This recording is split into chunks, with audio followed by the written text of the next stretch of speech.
আর একটা দোয়া শিখাই দেই ইনশাআল্লাহ। এই দোয়া করলে রিজিক তো বাড়বেই ইনশাআল্লাহ। আপনার যত ঋণ আছে ইনশাআল্লাহ আল্লাহ পাক শোধ করে দিবেন।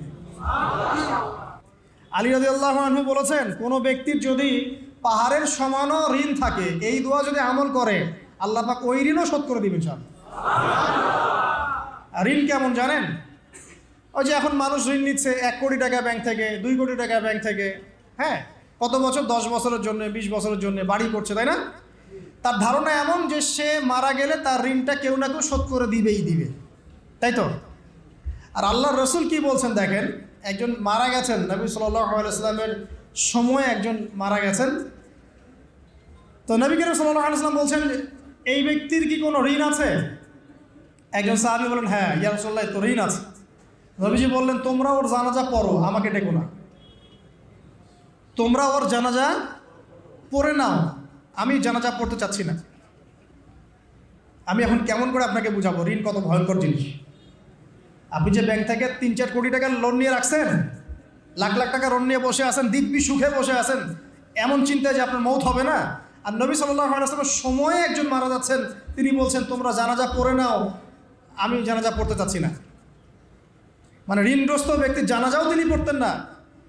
তারপরে একজন এসে বললেন, ইয়া রাসূলুল্লাহ, আমি তার ঋণ শোধ করে দিব, তার যা ঋণ আছে আমি শোধ করে দিব। তখন নবী এসে জানাজা পড়লেন সাল্লাল্লাহু আলাইহি ওয়াসাল্লাম। তো আপনার এই কোটি কোটি টাকা ঋণ শোধ করার লোক তো রেডি আছে নাকি? আছে না? সমস্যা নেই, আপনার জানাজা পড়া হবে। কারণ হুজুরকে আপনি 5,000 টাকা দিবেন, হুজুর জানাজা পড়াই দিবে, কোনো সমস্যা নেই।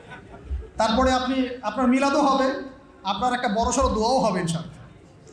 কিন্তু আল্লাহ পাক বলেছেন, শহীদ, আল্লাহর পথে যুদ্ধ করে শহীদ হয়েছে, এই ব্যক্তির আত্মাও ঝুলে থাকে যতক্ষণ পর্যন্ত না তার ঋণটা শোধ করা হয়।